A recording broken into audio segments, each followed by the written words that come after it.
Tempo comum, quinta semana, quinta-feira. Tema 40. Oração humilde e perseverante. Pontos a meditar. 1. A cura da filha da mulher cananeia. Condições da verdadeira oração. 2. Confiança de filhos e perseverança nas nossas petições. 3. Na oração, devemos pedir graças sobrenaturais e também bens e ajudas materiais.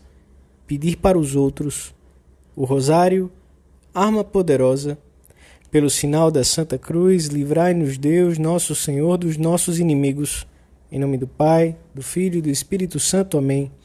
Meu Senhor e meu Deus, creio firmemente que estás aqui, que me vês, que me ouves. Adoro-te com profunda reverência. Peço-te perdão dos meus pecados e graça para fazer com fruto este tempo de oração. Minha Mãe Imaculada, São José, meu Pai, Senhor, meu anjo da guarda, intercedei por mim.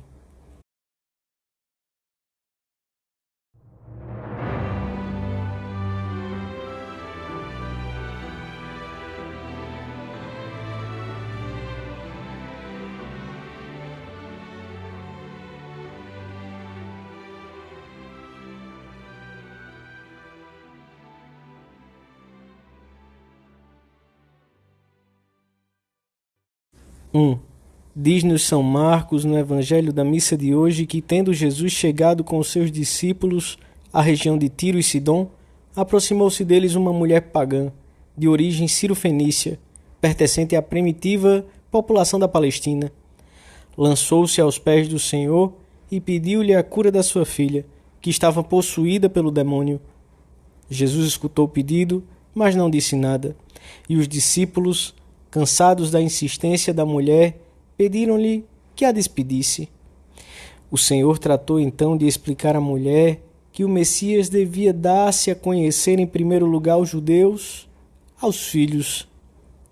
E com uma expressão difícil de compreender, sem ter presente a sua compostura sempre amável, disse-lhe: deixa que primeiro se saciem os filhos, porque não é bom tomar o pão dos filhos e atirá-lo aos cachorrinhos.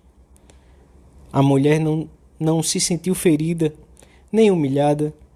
Antes insistiu ainda mais, com profunda humildade. Sem dúvida, Senhor, mas também os cachorrinhos comem das migalhas que caem da mesa dos seus donos. Diante de tanta virtude, Jesus, comovido, não adiou mais um milagre que a cirofenícia lhe pedia e despediu-a com estas palavras: por isto que disseste, vai-te, o demônio saiu da tua filha. Deus, que resiste aos soberbos, dá a sua graça aos humildes. Aquela mulher alcançou o que queria e conquistou o coração do Mestre. É o exemplo perfeito que devem ter diante dos olhos todos aqueles que desistem de rezar por julgarem que não são escutados.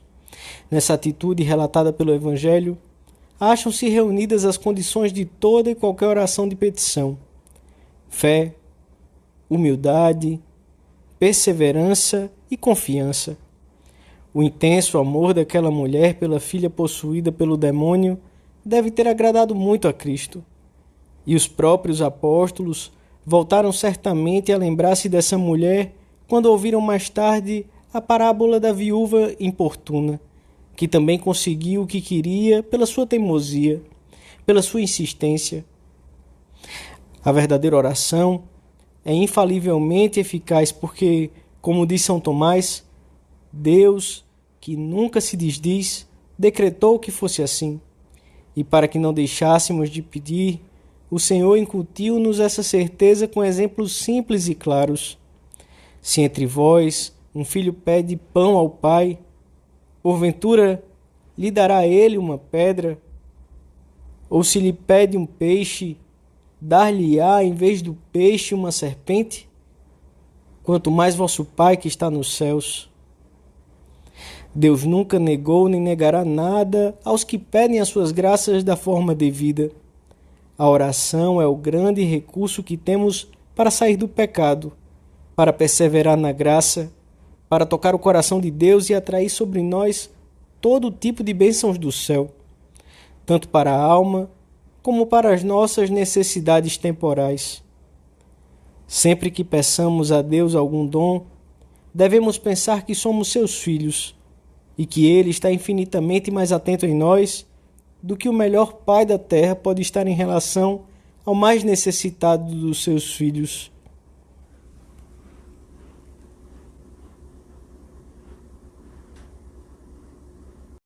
Dois, temos tanta necessidade de pedir para conseguir a ajuda de Deus, para fazer o bem, para perseverar na sua prática, como tem um agricultor de semear para depois colher o trigo.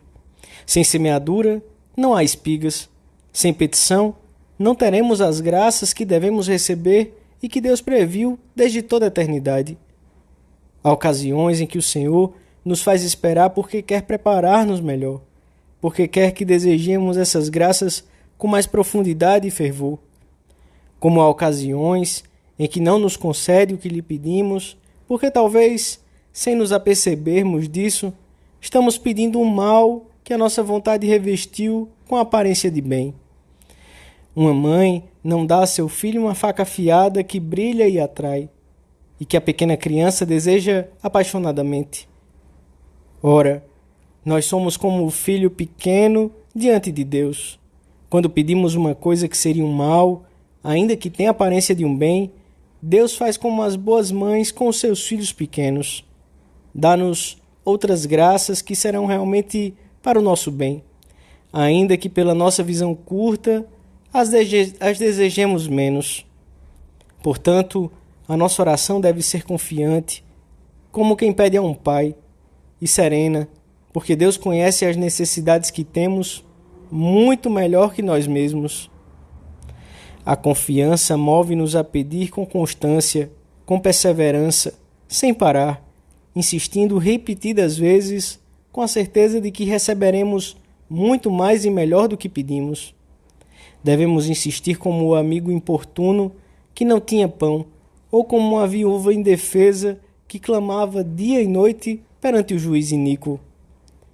Pedi, e dá-se-vos-á. Buscai, e achareis. Batei, e abri-se-vos-á. Porque todo aquele que pede recebe, e quem busca acha, e aquele que bate, abrir-se-lhe-á. A própria perseverança na petição aumenta a confiança e a amizade com Deus. E esta amizade, produzida pela oração de petição, abre caminho a uma súplica ainda mais confiante, como se, tendo sido introduzidos na intimidade divina pela primeira petição, pudéssemos implorar com muito mais confiança na vez seguinte. Por isso a constância, a insistência na oração dirigida a Deus nunca é importuna. Antes, pelo contrário, agrada a Deus. A mulher cananeia é um exemplo de constância que devemos imitar, ainda que aparentemente o Senhor não a escute.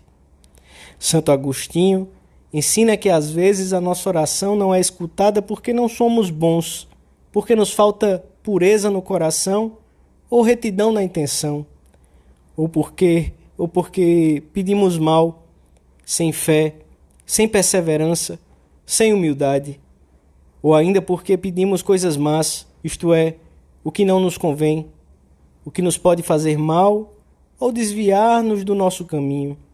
Quer dizer, a oração não é eficaz quando não é verdadeira oração, mas quando é autêntica, em que negócio humano te podem dar mais garantias de êxito. Em verdade vos digo que, se tiverdes fé, tudo quanto pedirdes ao Pai em meu nome, Ele vô-lo concederá.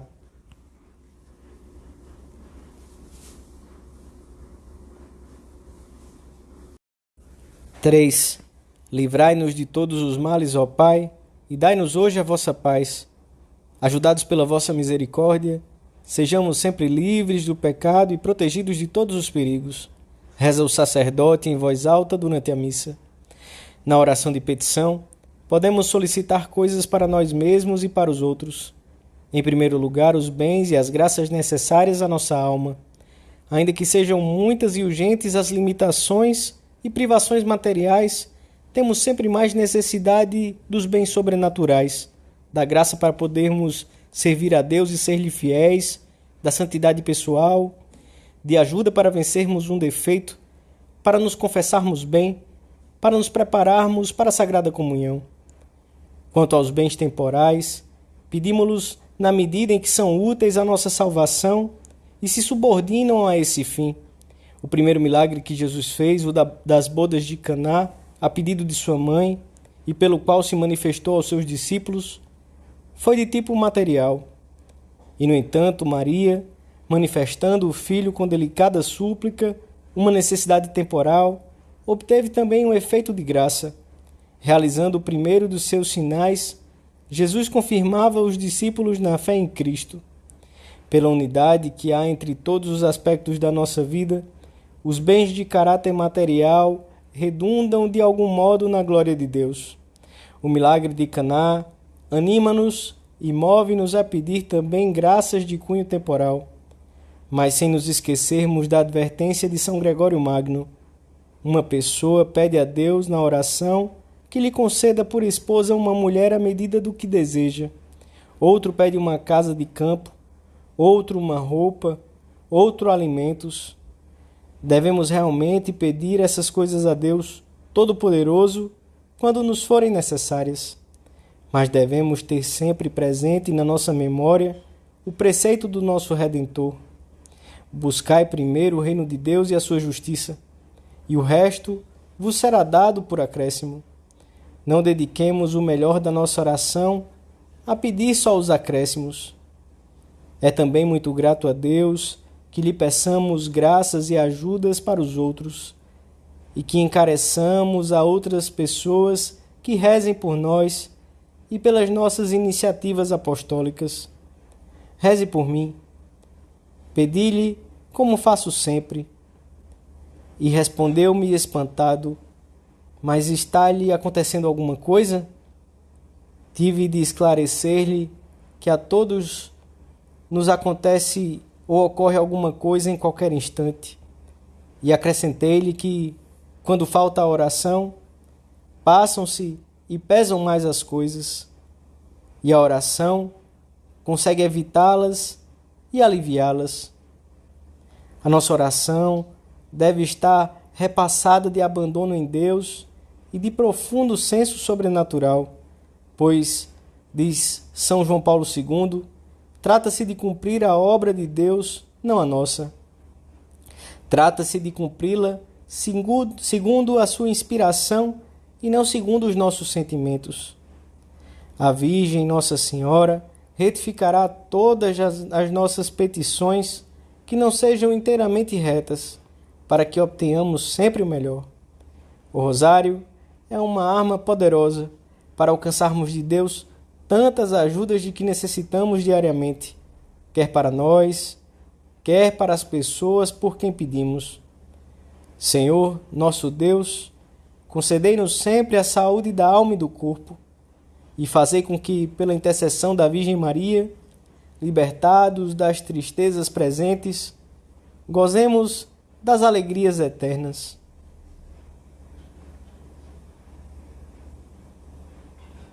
Dou-te graças, meu Deus, pelos bons propósitos, afetos e inspirações que me comunicaste nesta meditação. Peço-te ajuda para os pôr em prática. Minha Mãe Imaculada, São José, meu Pai e Senhor, meu anjo da guarda, intercedei por mim.